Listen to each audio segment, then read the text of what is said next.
So, what we believe seems real to us.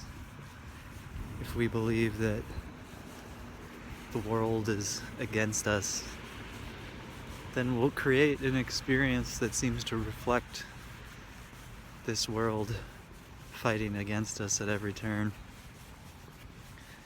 And it's not because that's the way things are, but because that's the way we've set it up in our own dream. And we project the sense of struggle and strife onto those we meet so that we can blame them for it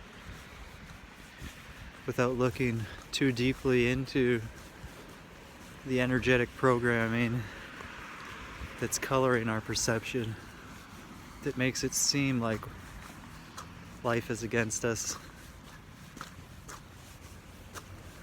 And we can start to ask ourselves, what do I get out of this?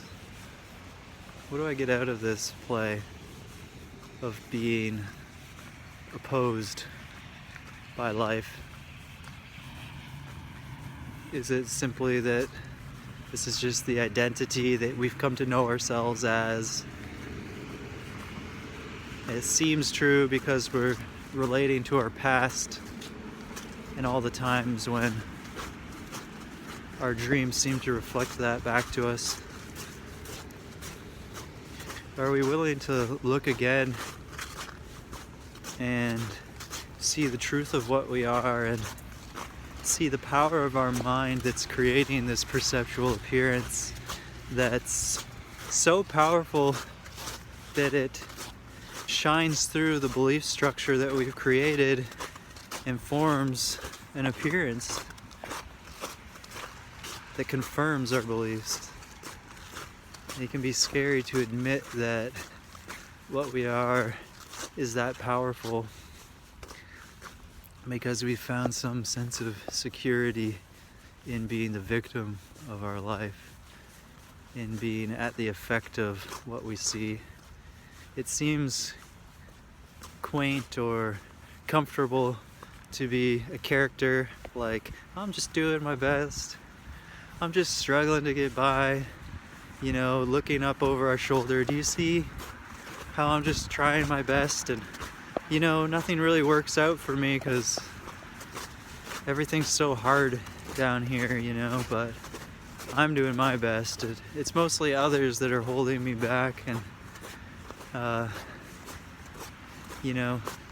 this projection game of seeing what we don't want in the other rather than taking full responsibility for it in ourselves. And are we ready to make the commitment that this isn't the game we want to play anymore, that we want to see the truth of what we are, that we're committed to forgiving the past so that we can be so present here with the truth of what we are, with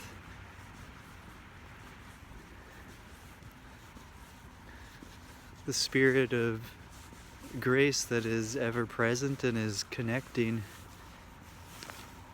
higher mind into the physiology, that is connecting our higher self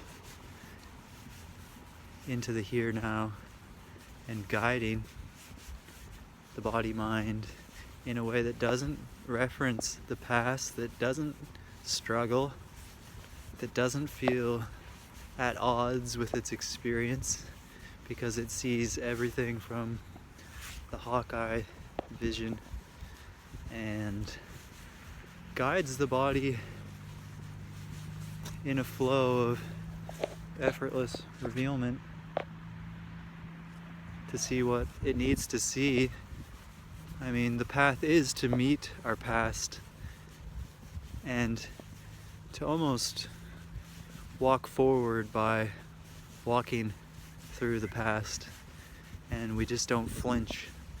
We hold steady to the truth, and even if the sort of reactive body mind vehicle is telling us this is just like that other time. This is what always happens. This is why we never get what we want. Yada yada yada. Are we interpreting what's happening in a repetitive way that's self-defeating, when we could see it as love, basically, as the opportunity to recontextualize an experience into our highest good? This is a dream that is either concealing or revealing. So when we believe the ego's interpretation based off of the repetitive cycles of the past, then we're just concealing, we're continuing the concealment game. But when we see each of those surfacing in our mind as the opportunity to reprogram to our highest good, then we're playing the revealing game. And it's either going one way or the other. This is a very advanced holographic technology, you could say, that we're in a video game that's designed specifically for this lesson learning. And the repetition is our friend when we make it our friend. And each challenge, when it's met from the heart as this beautiful opportunity for love to triumph over fear, we start to meet it that way, and we even meet the repetition that way, instead of like this fatalistic, oh my god, I can't believe this is happening to me again. We say, oh, this one, this old friend, I guess there's still something here to learn. How intimate can I be with this experience? Because we never transcend what we resist. And so we ask the angels for support, we ask our higher self to be so present, and we just stay so steady right here, whatever life is throwing at us, and breathe and relax and just digest the experience as it comes, and trust that as we step through 1, 2, 3 perfectly formed appearance challenges, we start to gain a momentum with it, and we start to be guided not just to undoing the past, but to what we really want. The heart starts to be freed up, things start to lighten, and we move towards a lighter future, and an effortless future where we're just being kind of choreographed by spirit, and we're meeting those other collaborators who are moving in the same frequency as us, as we're all sort of lifting and lightening the load. We can't help but find the reflection shifting into our higher paradigm, and there's no doing in it, you know. The mind, from its old learning, will say we need to struggle, we need to use fear to motivate us, we need to struggle away from guilt, which is just guilt speaking, right? And really we need to get so intimate with guilt that it disappears like fog in front of us and has no influence on us anymore. And then we just start to see the veils parting as we move, and as we are willing to face and resolve what's here. And it's a service not just for the character that you are, but for the whole, because we're each resolving our little piece of the mind pie, the programming that we chose to come in with, to come into this planetary sphere. We're each taking our little bite and chomping it down and digesting it through the nervous system and refining it into the subtler flows of bliss and peace that we're here for. And it's really such a beautiful process, but of course the beauty is in meeting the challenge, so there's nothing to avoid. And we really see how powerful and unshakable we are as we step through these perceptual challenges. The thing I really just want to reiterate is how perfectly because they're created out of our own mind, there's no accidentalness in the situations that are arising for you. They are perfect, energetic reflections of what's in your mind. And that's why to the concealing mind, it feels like an epic trap in a sense. Like, wow, life is perfectly trapping me in my own resistances.